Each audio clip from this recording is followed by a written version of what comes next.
आज के कार्यक्रम में उपस्थित परम सम्मानीय बलकर सर, भौतिक शास्त्र विभाग, कृषि विभाग के समन्वयक जो है राम सर और राष्ट्रीय सेवा योजना के जो समन्वयक हैं मधुसूदन तंबोली सर, राष्ट्रीय सेवा योजना के कार्यक्रम अधिकारी रुपेश सर और आप लोग राष्ट्रीय सेवा योजना के जितने सब सदस्य हैं, कुछ उनके जो सीनियर बच्चे होंगे वो सब अभी मैं आप सबका स्वागत करती हूँ। आज बालिका दिवस मनाया जा रहा है। एक अंतर्राष्ट्रीय हमने मना लिया और दूसरा नहीं राष्ट्रीय मना लिया और अंतर्राष्ट्रीय बालिका दिवस है। मैं जो चाहती हूँ अंतर्राष्ट्रीय दिवस को भव्य रूप में मनाया जाए।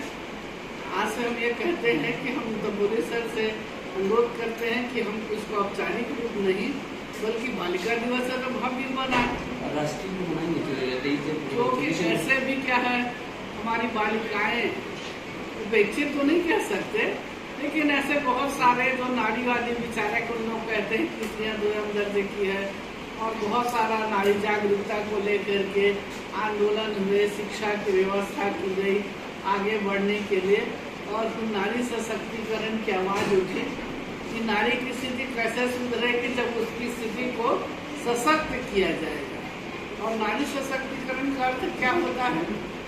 हमको ऐसा लगता है कि नारी खाली नौकरी कर ले या समाज के बाहर आ जाए या उसको बोलने की आज़ादी मिल जाए, घूमने की आज़ादी मिल जाए या कैसे भी बाल बनाने के और कैसे भी कपड़ा पहनने के, नारी सशक्तिकरण नहीं है।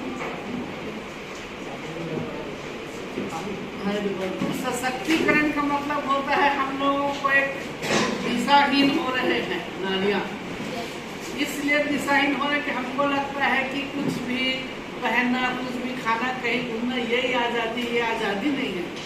नारियों को अपनी स्थिति को मजबूत करने के लिए वैचारिक आज़ादी के होना जरूरी है और उसके लिए हमको चिंतन करना होगा।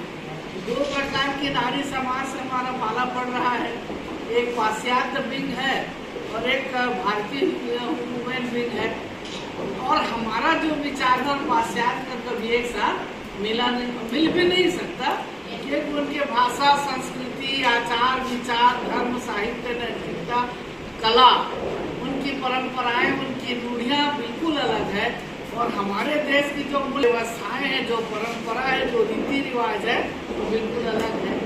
तो किसी भी देश और समाज का विकास वहाँ की कार्य प्रणालियाँ को, वहाँ की पद्धतियों को, वहाँ के रीति रिवाज को, वहाँ के मूल्य और प्रतिमान को उपेक्षित करके नहीं हो सकता। ये आप ध्यान रखेंगे ना। मैं एक छोटा सा उदाहरण देती हूँ कि विवाह नामक जो संस्था है पूरे विश्व में है।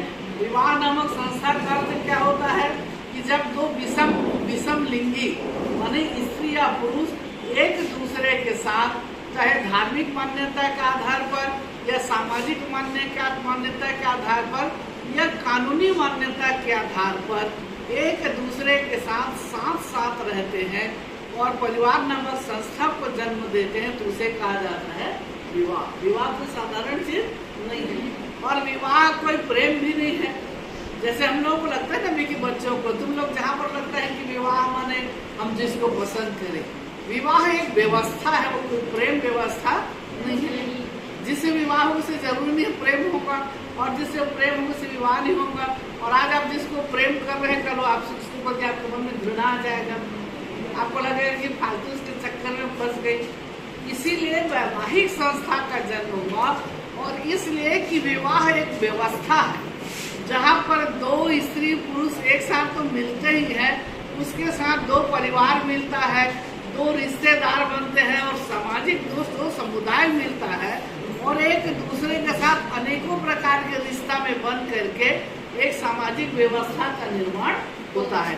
वो बेटी भी है, वो बहू भी बनती है, वो पत्नी भी बनती है, वो माँ भी बनती है और वो किसी के कोई उसकी चाची सास है, कोई मामी सास है, कोई बूढ़ी सास है, माने कितने सारे रिश्तों के साथ फिर वो किसी की मालकिन बन जाती है। इतने सारे भूमिका को उसको अदा करना पड़ेगा। अब लगेगा कि खाली जैसे पाश्चात्य तो क्या कर रहे हैं, पति पत्नी में पाए जाने वाले यौन संबंध का नाम विवाह एकदम गलत है। वो पाश्चात्य देश में चलेगा स्त्री पुरुष विवाह कर लिए और हमारे यहाँ शारीरिक आवश्यकता को विवाह का उद्देश्य नहीं माना जाता। भारतीय समाज में विवाह को पवित्र धार्मिक संस्कार कहा गया है, जिसमें सबसे पहला उद्देश्य है धर्म की स्थापना। धर्म मतलब कर्तव्य। कोई आपको पूजा पाठ नहीं करे तो मंदिर में देखो, कर्तव्य जो कुल धर्म है, जो स्त्री को एक पत्नी के रूप में, एक माँ के रूप में, एक बहन के रूप में, एक बेटी के रूप में करती है। माँ जहाँ जाएगी और बेटी 9 बजे दिन को सो उठेगी तो माँ को ऑब्जेक्शन भी है, लेकिन वो बहू हो गई तो उसको उठना पड़ता है, ससुराल की व्यवस्था।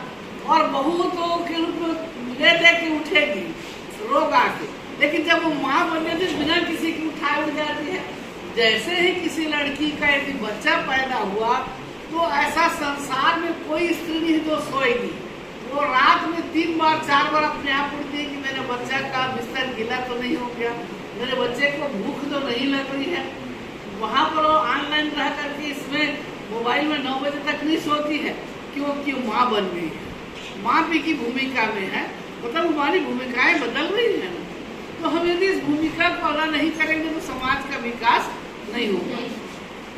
ये नारी सशक्तिकरण का मतलब होता है जब कोई भी स्त्री पारिवारिक रूप से, धार्मिक रूप से, सामाजिक रूप से, सांस्कृतिक रूप से, मानसिक रूप से किसी भी निर्णय को स्व विचार से या अपनी स्व विवेक से लेने की क्षमता प्राप्त कर लेती, उसी को कहते हैं महिला सशक्तिकरण।